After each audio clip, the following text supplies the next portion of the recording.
செல்வங்களே, வணக்கம். உடன்பிறப்புகளே, வணக்கம்.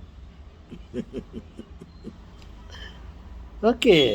இந்த இறைப்பை பற்றி நான் சில வீடியோக்களில் பேசியிருக்கிறேன். இப்பொழுது ஒரு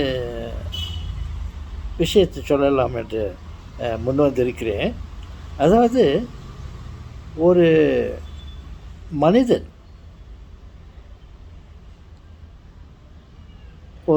மனிதனோ ஹியூமன் பீயிங், மிருகங்கள், பறவைகள்,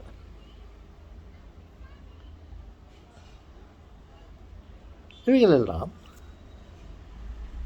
எப்போது சாவை சந்திக்கிறார்கள், எப்போது இறக்குகிறார்கள் என்று ஒரு கேள்வியை எழுப்பி அதற்கு நானே பதில் கூற ஆசைப்படுகிறேன், முன் வருகிறேன். ஒருவன் எப்பொழுது சாவுகிறான், இறக்கிறான், மரணத்தை சந்திக்கிறான்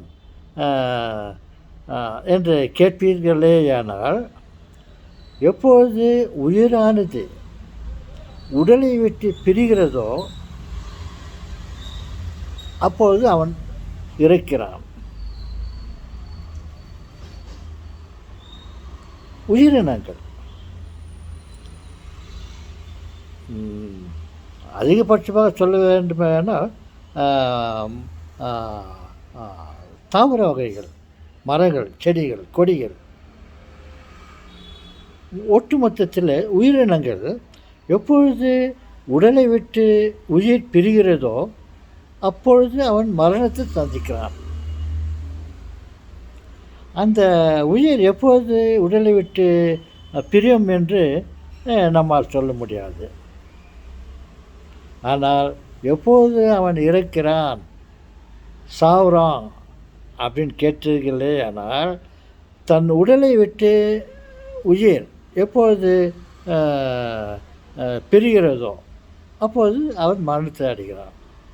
அந்த உயிர் எங்கே போய்கிறது, உடல் எங்கே போய்கிறது என்று கேட்பீர்களே, ஆனால் இந்த உயிரானது இறைவனுக்கு சொந்தமானது.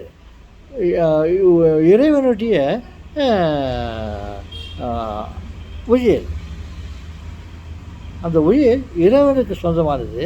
அந்த அந்த இறைவனுடைய உயிரிலிருந்து அனைத்து உயிரினங்களுக்கும் சிறு சிறு பாகங்கள் டிஸ்ட்ரிபியூட் ஆகியிருக்கிறது. எப்போது அந்த உடலை விட்டு அந்த உயிர் வெளியே வருகிறதோ அது போய் இறைவனோடு போய் சேர்ந்து விடுகிறது, ஆன்மாவோடு சேர்ந்து விடுகிறது, ஆவியோடு சேர்ந்து விடுகிறது. This is for your information. Oh, thank you தாத்தா, thank you very much for your information. எப்போ உடலை விட்டு உயிர் பிரிகிறதோ அப்பொழுது அவன் மரணத்தை சந்திக்கிறது. Yes, oh, short news. Okay செல்வங்களே.